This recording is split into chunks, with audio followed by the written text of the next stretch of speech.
नमस्कार दोस्तों, कैसे हैं आप सभी। आई होप आप सभी बहुत अच्छे होंगे और आप सभी का एक बार फिर से स्वागत है आपके अपने यूट्यूब चैनल मैथ वाला में। दोस्तों तो आज के लेक्चर में दोस्तों हम बात करेंगे इंटीग्रेशन के पार्ट नंबर 4 की, जिसमें हम सीखेंगे कुछ इंपॉर्टेंट फॉर्मूलेस और उन फॉर्मूलेस के बेस पे हम कुछ क्वेश्चन डिस्कस करेंगे। चलिए स्टार्ट करने से पहले अगर आप हमारे चैनल पर नए हैं तो प्लीज़ चैनल को सब्सक्राइब जरूर करें।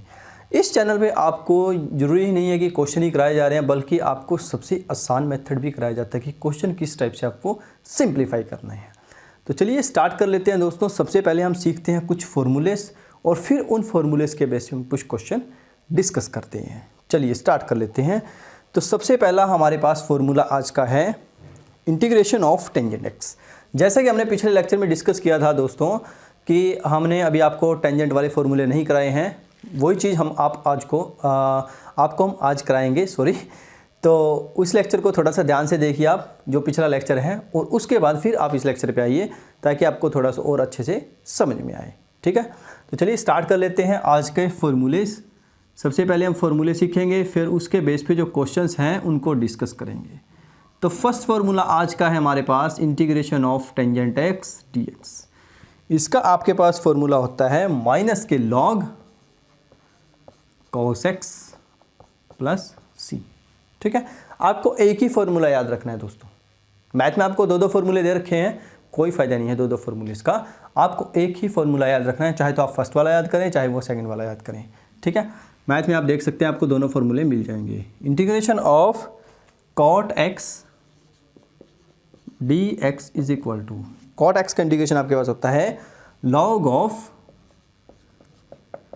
sin x plus C.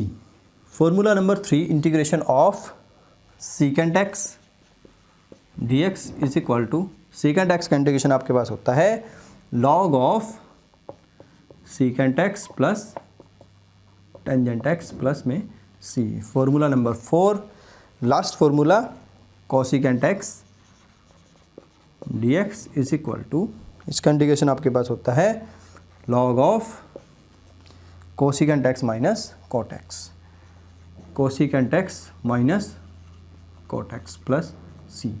तो ये चार फॉर्मूले हैं, बहुत इंपॉर्टेंट है दोस्तों आपके एग्जाम पॉइंट ऑफ व्यू से, क्योंकि एग्जाम में जो क्वेश्चन हैं वो इन फॉर्मूलों के बेस पे बहुत बार पूछा जाता है। वेरी इंपॉर्टेंट, चारों के चारों फॉर्मूले बहुत इंपॉर्टेंट हैं।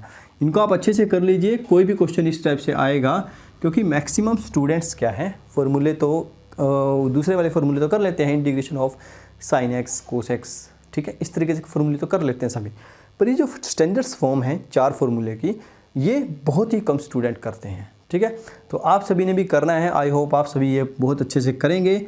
आप इनको जरूर लर्न कीजिए और इनके बेस पे जो क्वेश्चंस हैं उनको हम सबसे पहले डिस्कस कर रहे हैं, किस टाइप से कौन से क्वेश्चन में आपको कौन सा फॉर्मूला कैसे लगाते हैं।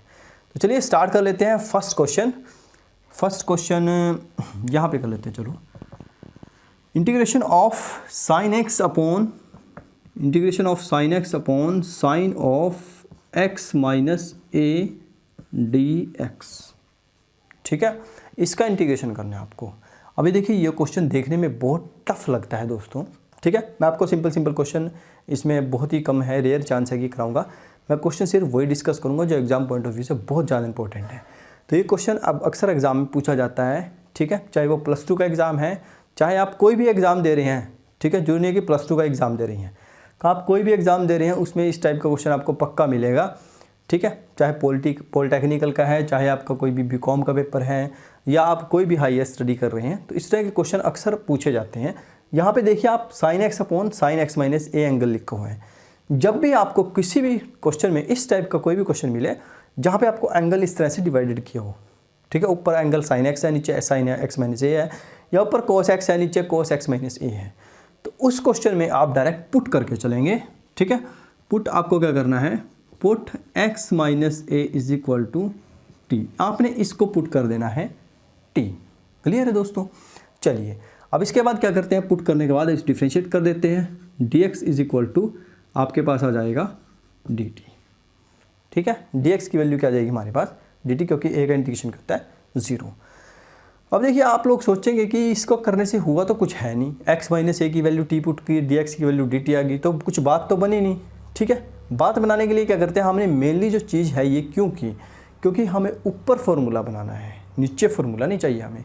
क्योंकि अगर नीचे मैं फॉर्मूले को ओपन कर देता है यहाँ पे, तो ऊपर वाले के साथ कैसे डिवाइड कर सकता, इम्पॉसिबल। ठीक है, अगर ऊपर आपके पास वैल्यूज़ काफ़ी ज़्यादा लिखी हो, नीचे सिंगल वैल्यू हो, तो आप एक एक के नीचे लिख सकते हैं उस चीज़ को। ठीक है, उससे थोड़ा सा सिंप्लीफिकेशन आसान हो जाती है। तो चलिए स्टार्ट कर लेते हैं, वैल्यूज़ को इसमें पुट करते हैं। इंटीग्रेशन ऑफ, अब देखिए यहाँ पे लिखा हुआ है साइन एक्स। अब एक्स की वैल्यू तो आपके पास है नहीं, एक्स माइनस ए की वैल्यू है, तो आप क्या करेंगे, यहाँ से एक्स की वैल्यू निकाल लेते हैं। X is equal to T plus A, या ए प्लस टी भी लिख सकते हैं आप। ठीक है, integration of sign of x की जगह पे आप पुट कर देंगे टी प्लस ए अपॉन में आपके पास आ जाएगा साइन ऑफ टी, और साथ में आ जाएगा डी टी। ठीक है, आई थिंक बहुत आसान है, यहाँ तक सभी को समझ में आ गया होगा। अब इसके बाद क्या करते हैं, हम साइन ए प्लस बी का फॉर्मूला लगाते हैं। साइन ए प्लस बी का फॉर्मूला क्या होता है हमारे पास, sign A cos B plus cos A sine B. ये फॉर्मूले भी आपको याद होने चाहिए। ठीक है, ये 11th क्लास के फॉर्मूले आपके पास और +2 क्लास में भी आ रहे हैं आपके पास। चलिए इस फॉर्मूले को हम ऊपर यूज़ करते हैं, तो हमारे पास आ जाएगा integration of sine t, integration of sine t dot cos of a plus cos t dot sine of a upon में आपके पास आ जाएगा साइन ऑफ टी, और इज इक्वल टू में आ जाएगा डी टी। ठीक है, तो हमने जस्ट सिंपल सा फॉर्मूला ओपन किया साइन ए प्लस बी का। अब आपके पास ये आ गया। अब इससे हुआ क्या, हम इसको इसके नीचे लिख सकते हैं, इसको इसके नीचे लिख सकते हैं। चलिए अब देखिए, जब मैं इसको इसके नीचे लिखूंगा, पहले मैं इस वैल्यू को इसके नीचे लिखूंगा, तो साइन टी से साइन टी कैंसिल हो जाएगा, तो हमारे पास आ जाएगा सीधा कोस ए। ठीक है, और जब मैं इसके नीचे लिखूंगा तो कोस बाय साइन क्या होता है, कॉट टी, और साइन ए हमारे पास कांस्टेंट इसके साथ लग जाएगा, और इंटीग्रेशन ऑफ डी टी। ठीक है, आई थिंक बहुत आसान। चलिए अब इसको आगे मैं यहाँ पे सॉल्व कर रहा हूँ। इंटीग्रेशन ऑफ कॉस ए, कोई भी कांस्टेंट वैल्यू है उसके साथ इंटीग्रेशन हम कैसे करते थे, ये हमने सबसे पहले लेक्चर में डिस्कस किया था। पहले लेक्चर में हमने यही चीज़ डिस्कस की थी, अगर कोई भी कांस्टेंट आपके पास आ जाएगा तो आपने उसका इंटीग्रेशन कैसे करना है। आपने कुछ नहीं करना, उसके साथ अगर एक्स के रिस्पेक्ट में करो तो एक्स लगा दो, टी के रिस्पेक्ट में कर रहे हैं तो टी लगा दो। तो हम यहाँ पे क्या करेंगे, डायरेक्ट कॉस ऑफ ए, और इसके साथ में हम लगा देंगे टी। टी आप आगे भी लगा सकते हैं, पीछे भी लगा सकते हैं, आपकी मर्जी है। प्लस यहाँ पे हम लिखेंगे सबसे पहले साइन ए। अब integration of cot t, integration of cot t d t, अब आप ये फॉर्मूला यूज़ करेंगे। ठीक है, इसलिए मैंने आपको सबसे पहले फॉर्मूले लिखवाए थे, ताकि आप समझ सके कि कौन सा फॉर्मूला कैसे यूज़ हो रहा है। साइन ऑफ ए और कोट एक्स डी एक्स का इंटीग्रेशन हमारे पास हो जाएगा दोस्तों log of sine T plus C. ठीक है, अब आपका जो फाइनल लास्ट का जो काम रहता है वो क्या रहता है, टी की वैल्यू को पुट करना। टी की वैल्यू हमारे पास है एक्स माइनस ए, तो यहाँ पे लिखेंगे आप कॉस ऑफ ए, साथ में एक्स माइनस ए प्लस में साइन ए, और साथ में आ जाएगा log of sine X minus A plus C. ठीक है, बहुत आसान। चलिए अब आपको ये क्वेश्चन बहुत ही आसानी से समझ में आएगा। सबसे पहले आपने यही चीज़ ध्यान रखनी है, अगर कोई भी इस तरह का कोई भी क्वेश्चन आएगा, कोई भी क्वेश्चन आए, आपने हमेशा जो एंगल है उसी को ही पुट करना है। ठीक है, डायरेक्ट साइन एक्स माइनस ए को पुट मत कर देना, बार बार बोल रहा हूँ, आंसर गलत हो जाएगा, सारा क्वेश्चन गलत हो जाएगा। ठीक है, हमेशा एंगल को पुट करते हैं जब भी इस टाइप का कोई क्वेश्चन आएगा। ठीक है, चलिए इसको उतार लीजिए, और जो स्टूडेंट बहुत ही अलकसी हैं वो प्लीज़ इसका स्क्रीनशॉट जरूर ले लीजिए। चलिए उसके बाद हम आगे नेक्स्ट क्वेश्चन करते हैं, क्वेश्चन नंबर 2। चलिए क्वेश्चन नंबर 2 भी बिल्कुल इसी टाइप का ही है, बस उसमें आपको जस्ट फॉर्मूलेस पता होने चाहिए और किस तरह से हम उसको सिंप्लीफाई करते हैं। इस टाइप के क्वेश्चन भी अक्सर एग्जाम में आते हैं, जो हम क्वेश्चन नंबर 2 अभी डिस्कस करेंगे। चलिए स्टार्ट कर लेते हैं इसको भी। Question number 2, integration of D x upon sine X plus cos x. ठीक है, इस तरह के क्वेश्चन अक्सर एग्जाम में पूछे भी जाते हैं, 2-2 नंबर में, 3-3 नंबर में अक्सर पूछे जाते हैं। HPSC में तो बहुत ही चांस होते हैं इस तरह के क्वेश्चन आने। चलिए अब देखिए, sign X plus cos x लिखा है, यहाँ पे आप कुछ पुट भी नहीं कर सकते हैं। ठीक है, कुछ पुट भी नहीं कर सकते, कुछ कॉमन भी नहीं ले सकते हैं, कुछ भी नहीं कर सकते आप यहाँ पे। तो ऐसी कंडीशन में क्या करेंगे, जहाँ नीचे sign X plus cos x लिखा हो, या sign X minus cos x लिखा हो, कोई भी इस तरह का फॉर्मूला लिखा हो, तो आपने क्या करना है, यहाँ पे कोशिश करनी है कि नीचे कुछ फार्मूला बनाया जा सके, कोई भी फार्मूला बनाया जा सके। फार्मूला कैसे बनाते हैं, देखिए साइन एक्स और कोस एक्स आपको दो ही चीज़ें गिवन है, साइन और कोस। आप एक चीज़ नोट कीजिए, साइन और कोस की वैल्यू जो है सबसे मतलब दोनों की जो वैल्यू है वो कॉमन कब होती है, ठीक है। यानी कि साइन का कौन सा एंगल ऐसा है, कोस का कौन सा एंगल है जिन पे मतलब दोनों की जो वैल्यूज़ है वो सेम आती है। वैल्यूज़ जो है वो दोनों की सेम किस पे आती है, साइन 45 पे और कोस 45 पे, ठीक है। आप देख सकते हैं कोस 45 भी क्या होता है हमारे पास 1/√2 और साइन 45 भी क्या होता है 1/√2। चलिए स्टार्ट कर लेते हैं। तो हमें क्या करना है, सबसे पहले यहाँ पे मल्टीप्लाई करना है, मल्टीप्लाई एंड डिवाइड। जहाँ पे वैल्यू कॉमन आती है यानी कि दोनों की वैल्यू सेम आती है उसके मल्टीप्लाई करना, उसी से डिवाइड करना है। मल्टीप्लाई एंड डिवाइड बाय 1/√2, ठीक है। अब हमें निचले वाले को मल्टीप्लाई करना है, निचले वाले को ही डिवाइड करना है। तो यहाँ पे लिखेंगे integration of dx upon sine X plus cos x. अब इसके साथ हमने क्या किया, 1/√2 की मल्टीप्लाई की और 1/√2 की डिवाइड कर दिया, ठीक है। कोई फ़र्क नहीं पड़ेगा स्टेटमेंट पे, हमने 1/√2 से मल्टीप्लाई किया, 1/√2 से डिवाइड किया। अब ये जो 1/√2 है इसको ऊपर ले जाते हैं, तो हमारे पास आ जाएगा दोस्तों ये हो जाएगा √2 और साथ में आ जाएगा dx अपॉन, अब ये जो 1/√2 है इसको मैं इसके साथ लिखता हूँ, फिर इसके साथ लिखता हूँ sine x dot 1/√2 plus cos x dot 1/√2, ठीक है। इस तरह से मैंने इसको लिख लिया। अब आप जब भी इस चीज़ का ध्यान रखेंगे, अभी हमने √2 लिख तो दिया, दोनों के बैक साइड में लिख दिया, साइन के साथ भी लिख दिया, कोस के साथ भी लिख दिया, पर जब हम इसको वैल्यूज़ को चेंज करेंगे, ठीक है, यानी कि जब हम फॉर्मूला लगाएंगे तो हम इनको इंटरचेंज करेंगे। इंटरचेंज इसलिए करते हैं क्योंकि हम यहाँ पे अगर ये लगा दिया, वैसे तो उससे भी हो जाएगा, कोई दिक्कत नहीं है। चलिए ट्राई कर लेते हैं एक बार कैसा रहेगा। Is equal to √2 integration of dx upon, यहाँ पे साइन एक्स लिखा हुआ है, साइन एक्स को साइन एक्स लिखो। अब √2 वैल्यू साइन की कब होती है, साइन π/4 यानी कि 45 पे कोस एक्स और साइन एक्स, साइन है कोस भी, यहाँ पे कोस लिखना चाहिए था हमें, है ना, फॉर्मूला तभी बनेगा ना जब कोस लिखेंगे यहाँ पे, साइन ऑफ कोस, क्योंकि कोस की वैल्यू और साइन की वैल्यू दोनों के यहाँ इक्वल होती हैं। साइन एक्स कोस π/4 प्लस कोस एक्स, और यहाँ पे लिखेंगे हम साइन π/4, ठीक है। हमने इसलिए इंटरचेंज किया, साइन के साथ कोस का फॉर्मूला, साइन के साथ कोस लगाया, कोस के साथ साइन लगाया, ताकि कुछ ना कुछ फॉर्मूला बन सके, ठीक है। चलिए स्टार्ट कर लेते हैं। √2 इंटीग्रेशन ऑफ dx अपॉन, यहाँ पे देखिए साइन है cos B, cos A sine B, तो क्या होता है sine of a plus B, ठीक है। ये फॉर्मूला तो हमने अभी किया था, sine of a plus B का, साइन है cos B, cos A sine B. अब देखिए 1/sin dx upon sine X plus π/4 लिखा हुआ है, तो इसको ऊपर ले जाते हैं हम, तो हमारे पास आ जाएगा √2, 1/sin क्या होता है कोसिकेंट x प्लस π/4 और साथ में आ जाएगा dx, ठीक है। अब आप इंटीग्रेशन देखिए, integration of cosecant x dx क्या है हमारे पास, log of cosecant x minus cot x, इसको पुट कर दीजिए, बहुत आसान, √2। अब इसका इंटीग्रेशन क्या होता है हमारे पास, डॉट में लॉग ऑफ कोसिकेंट x की वैल्यू की जगह पुट करेंगे हम x plus π/4 minus cot of x plus π/4 और साथ में आ जाएगा प्लस में c, ठीक है। बहुत ही आसान तरीके से, ठीक है। अब आपने एक चीज़, मैं आप चीज़ को आपको समझाता हूँ। अगर यहाँ पे 1 लिखा होता, ठीक है, यहाँ पे लिखा होता 1 या 1/√2 कुछ भी लिखा होता, यहाँ पे 1 लिखा, सपोज करो यहाँ पे √3 लिखा हुआ है, एक जस्ट एग्जांपल ले लेते हैं, यहाँ पे 1 लिखा हुआ है, यहाँ पे √3 लिखा हुआ है, ठीक है। अब आपने क्या करना है, आपने 2 से मल्टीप्लाई करना है, 2 से डिवाइड करना है। अब मैं 2 से क्यों बोल रहा हूँ, क्योंकि 1/2 बनेगा, यहाँ पे √3/2 बनेगा, ठीक है। और ये वैल्यू कहीं ना कहीं सेम होती है, आप ज़रूर चेक कीजिए इसको।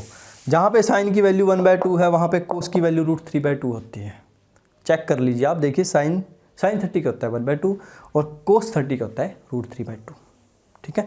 तो इस तरह से जरूरी नहीं है कि यहाँ पे कुछ भी ना लिखा जाए, 1 और √3 भी आ सकते हैं, ठीक है।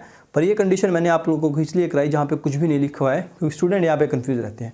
अगर कुछ लिखा मिल जाएगा तो आप सिंपली 1/2 से डिवाइड 2 से मल्टीप्लाई करके फॉर्मूला बना सकते हैं यहाँ पे sin 30 और cos 30 का, ठीक है। वो भी आप सेम प्रोसीजर ये फॉलो करेंगे और फाइनली आपके पास फॉर्मूला यही बनेगा, ठीक है दोस्तों। तो ये था आज का सेकंड क्वेश्चन। अब हम डिस्कस कर लेते हैं क्वेश्चन नंबर 3। तब तक के लिए आप इसको उधार लीजिए, स्क्रीनशॉट ले लीजिए जो बच्चे थोड़े से अलकसी हैं। चलिए क्वेश्चन नंबर 3।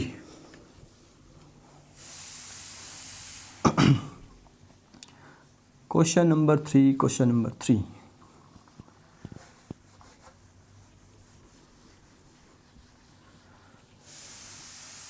सबसे पहले हम लिखते हैं स्टेटमेंट्स क्वेश्चन नंबर 3 की। क्वेश्चन नंबर 3 हमारे पास है। अब जैसे कि हमने lecture number I think first lecture में डिस्कस किया था, integration of sin 5x dx। हमने आपको फर्स्ट लेक्चर में समझाया था कि अगर sin स्क्वायर x आई या cos स्क्वायर x आई, ठीक है, फर्स्ट या सेकंड लेक्चर होगा शायद वो, वहाँ पे आपने क्या वैल्यू पुट करनी है। फॉर्मूले मैंने आपको दोनों बताए थे, 1 - cos x by 2 और 1 + cos x का by में 2। इस तरह के फॉर्मूले आपको यूज़ करने थे, पर यहाँ पे sin 5x लिखा हुआ है, ठीक है। तो इस क्वेश्चन को कैसे करेंगे। sin 5x आई, sin 6x आई, यहाँ पे हमेशा आपको ओड पावर्स ही मिलेंगे, ठीक है। इवन पावर वो आपको नहीं देगा अगर सिंगल वेरिएबल है। अगर sin cos इवन है तब आपको वो दे सकता है। चलिए, जब भी इस टाइप का कोई भी क्वेश्चन आए सबसे पहले कोशिश कीजिए कि एक वैल्यू को आप अलग निकालिए और बाकी वैल्यूज़ को अंदर रखिए। कैसे, जो मैंने अभी आपको बोला है कि एक वैल्यू को अंदर रखिए, कैसे उसको समझ लेते हैं। sin की power 4x dot sin of x dx, मैं इसको ऐसे लिख सकता हूँ sin की पावर 5x को, ठीक है, कोई इशू नहीं है। अब देखिए sin की पावर 4x dx है, ठीक है, तो इंटीग्रेशन ऑफ sin की पावर 4 है, मैं इसको ऐसे लिख सकता हूँ sin square x whole square और डॉट में फिर sin x dx, तब भी कोई फ़र्क नहीं पड़ेगा, तब भी आंसर सेम, ठीक है। अब मैं क्या करता हूँ, यहाँ पे जो मेन स्टेप है अब इसके बाद है, ठीक है। sin स्क्वायर x की जगह मैं पुट कर देता हूँ 1 - cos स्क्वायर x और इसका स्क्वायर और साथ में sin x dx। अब ये चीज़ हमने की क्यों, इस चीज़ को समझते हैं सबसे पहले। देखिए, अगर मैं sin 5x की जगह पे डायरेक्ट इंटीग्रेशन करने जाता तो डायरेक्ट इंटीग्रेशन नहीं होगा, ठीक है। अगर मैं यहाँ पे कुछ डिवाइड करता या sin के साथ cos को मल्टीप्लाई करता है, cos को डिवाइड करता, तब भी बहुत ही मुश्किल होता। वैसे ही आंसर बहुत ही रेयर चांस है कि आंसर आ जाए, 2-3% चांस थे, ठीक है। आपके पास जब भी कोई भी ऑड पावर्स आएगी उसको आप इस तरीके से कन्वर्ट करेंगे, एक सिंगल वैल्यू अलग रखेंगे, बाकी उसके साथ ही रखेंगे, ठीक है। आप इसके अंदर फॉर्मूला बनाएंगे, ठीक है। फॉर्मूला बनाने के बाद आप इसको कन्वर्ट करेंगे। अब इससे हुआ क्या, देखिए यहाँ पे कोस को अगर मैं पुट करता हूँ तो इसका डेरिवेटिव मेरे को मिल जाएगा, यही तो चाहिए हमें, ठीक है ना। तो हम यहाँ पे पुट कर देते हैं, पुट cos x = t, इसका डेरिवेटिव होता है माइनस के sin x dx = dt। तो मेरे पास आ जाएगा sin x dx = -(dt), ठीक है। अब मैं ये वैल्यूज़ यहाँ पे पुट करके देखता हूँ तो मेरे पास फाइनल क्या बनेगा, 1 - cos की जगह पे पुट करता हूँ t² और इस सारे का होल स्क्वायर और sin x dx की जगह में माइनस के dt, तो माइनस बाहर निकाल लिया हमने और dt अंदर लिख दिया, ठीक है। अब आप इसको आसानी से कर सकते हैं। क्यों कर सकते हैं, क्योंकि आपको पता है 1 - a का या x - y का होल स्क्वायर क्या होता है, ठीक है। उसका फॉर्मूला लगाएंगे आप, माइनस के इंटीग्रेशन ऑफ, यहाँ पे फॉर्मूला लगाते हैं सबसे पहले, a² plus b² minus 2ab और इसका इंटीग्रेशन dt। चलिए, नेगेटिव साइन, इसका इंटीग्रेशन क्या होता है हमारे पास 1 का इंटीग्रेशन होता है t और t की पावर 4 का t की पावर 5/5, जो पावर आप ऊपर लिखते हैं वही नीचे, माइनस के 2t की पावर 3/3 और प्लस में आ जाएगा इंटीग्रेशन कांस्टेंट c, ठीक है दोस्तों। अब फाइनली लास्ट में आपको क्या करना है, यहाँ पे t की वैल्यू को पुट कर देना है, माइनस t की वैल्यू हमारे पास है cos x, तो यहाँ पे लिखते हैं हम cos x प्लस cos की पावर 5x अपॉन में 5 और यहाँ पे आ जाएगा माइनस के 2/3 cos क्यूब x प्लस में c। बहुत आसान है दोस्तों, ठीक है ना। इस तरीके के क्वेश्चन भी आपके पास एग्जाम में अक्सर आ जाते हैं, कई बार 2 या 3 नंबर में, ठीक है। बस आपको जो मेनली तरीका है वो मैं आपको बता ही रहा हूँ। यहाँ पे अगर ओड्स पावर आपको गिवन है तो आप एक वैल्यू को अलग रखेंगे, बाकी में आप फॉर्मूला इस तरह से कन्वर्ट करेंगे, कोई भी फार्मूला बना सकते हैं आप। यहाँ पे अगर कोस की पावर 5x है एग्जाम के, सॉरी वो मान के चलो आपकी यहाँ पे कोस की पावर 5x लिखा हुआ है, ठीक है, जस्ट एक एग्जांपल लेके चलो। तब आपने कोस की पावर 4 यहाँ पे रखना है और साइन x वहाँ पे रखना है, ठीक है। और फिर उसके बाद यहाँ पे कोस का फॉर्मूला है 1 माइनस साइन स्क्वायर x, ठीक है। फिर वही प्रोसीजर चलेगा, बस वहाँ पे साइन की जगह t पुट करेंगे, कोस बन जाएगा। क्लियर है? तो ये भी क्वेश्चन बहुत आसान था आई थिंक आप सभी के लिए भी। चलिए इसको उतार लीजिए, उसके बाद हम नेक्स्ट क्वेश्चन डिस्कस करते हैं, जो लास्ट क्वेश्चन है आज के लेक्चर का, बहुत इंपॉर्टेंट, ठीक है। वहाँ पे हम आपको बताएंगे कि किस तरीके से आपको इस तरीके का अगर कोई भी क्वेश्चन आ जाए तो आप उस तरीके की वैल्यूज़ को भी कन्वर्ट कर सकते हैं, ठीक है। चलिए स्टार्ट कर लेते हैं क्वेश्चन नंबर 4। क्वेश्चन नंबर 4 क्या कहता है, इंटीग्रेशन ऑफ सीकेंट की पावर 4x dx। अब देखिए आप लोग सोचेंगे सर ने बताया था कि यहाँ पे हॉर्स पावर आएंगी, यहाँ पे तो इवन पावर गिवन है, ठीक है ना, तो कहीं ना कहीं सर झूठ बोल रहे थे ऐसा नहीं है, ठीक है, सीकेंट की पावर 4x भी आ सकता है। तो चलिए इसको कैसे करते हैं। देखिए अगर मैं सीकेंट की पावर 3 अलग लिखता हूँ, सीकेंट की पावर x अलग लिखता हूँ, और सीकेंट की पावर 3 को कन्वर्ट करना बहुत ही मुश्किल है फॉर्मूले में, ठीक है। तो इस चीज़ को आप समझिए कि इसको कैसे कर सकते हैं। या अगर मैं इसको कोस की फॉर्म में कन्वर्ट करूँ तो 1/, मेरे पास फॉर्मूला बनेगा, उसका भी कोई फ़ायदा नहीं है। तो हम क्या करते हैं, यहाँ पे इसको 2 पार्ट्स में डिवाइड करते हैं, double double, secant square x dot secant square x dx, ठीक है। ऐसे तो इसको लिख सकते हैं ना। चलिए अब देखिए सीकेंट स्क्वायर x का फॉर्मूला क्या होता है, 1 प्लस टेंजेंट स्क्वायर x और साथ में सीकेंट स्क्वायर x dx, ठीक है। रीज़न पता क्या है, यहाँ पे पावर 4 क्यों गिवन थी। जब भी सीकेंट का क्वेश्चन आएगा पावर 4 होगी या कोई भी इवन पावर होगी, ठीक है। कोस एक्स साइन एक्स में हमेशा ओड पावर्स गिवन होंगी। रीज़न ये है क्योंकि आप टेंजेंट एक्स का जब डेरिवेटिव करते हैं तो आपके पास जो वैल्यू है वो स्क्वायर में आती है, सीकेंट स्क्वायर आता है। मगर अगर आप साइन कोस के डेरिवेटिव की बात करें तो वो सिंगल पावर में आता है, जैसे साइन का कोस होता है, कोस का साइन होता है, ठीक है ना, इस तरीके से। पर अगर आप टेन का डेरिवेटिव करते हैं तो वो स्क्वायर की फॉर्म में आता है, इसलिए आपको यहाँ पे पावर जो है वो इवन गिवन होती हैं, ठीक है। चलिए अब हम यहाँ पे सिंप्लीफाई करके, बहुत ही आसान क्वेश्चन हो गया, अब तो ये पुट कर सकते हैं आप, put tangent x is equal to t, इसका डेरिवेटिव करेंगे secant square x D x is equal to d t, values put कर दो, 1 प्लस टी स्क्वायर और साथ में आ जाएगा डी टी, ठीक है। 1 का इंटीग्रेशन आप सभी को आता ही है, टी प्लस टी स्क्वायर का टी की पावर 3/3 प्लस सी, टी की वैल्यू पुट कर दो यहाँ पे, टेंजेंट एक्स प्लस टेंजेंट की पावर 3x अपॉन में 3 प्लस में c, ठीक है। तो ये क्वेश्चन था दोस्तों आज का लास्ट क्वेश्चन, बहुत ही आसान था।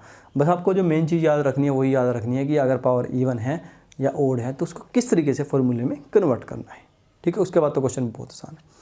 तो चलिए दोस्तों आप सभी ज़रूर कमेंट करके बताएं कि आपको ये लेक्चर जो है वो कैसा लगा, और अगर आपकी कोई भी क्वेरीज़ है, कोई भी क्वेश्चन है, कोई भी डाउट्स है, कोई भी डाउट है, एनी डाउट, तो आप हमें ज़रूर कमेंट करके बताएं कि सर यहाँ से ये क्वेश्चन समझ में नहीं आया था। कोई भी क्वेश्चन हो, जरूरी नहीं है कि इंटीग्रेशन का क्वेश्चन हो, कोई भी क्वेश्चन हो, ठीक है, मैथ से रिलेटेड कोई भी क्वेश्चन हो +2 क्लास का, तो आप आसानी से उसको भेजेंगे, हम आपको पूरी कोशिश करेंगे उसको सिंप्लीफाई करके आपको जल्द से जल्द पहुँचा सकें, ठीक है दोस्तों। तो आज की इस वीडियो में दोस्तों इतना ही, आप बने रहिए हमारे साथ एक बार फिर से, और अगर आप चैनल पे नए हैं तो प्लीज़ सब्सक्राइब जरूर कीजिए चैनल को, और ज़्यादा से ज़्यादा शेयर कीजिए ताकि जो मैक्सिमम स्टूडेंट्स हैं वो फ्री एजुकेशन का फ़ायदा उठा सकें। चलिए दोस्तों पढ़ाई करते रहिए, ऑल द वेरी बेस्ट।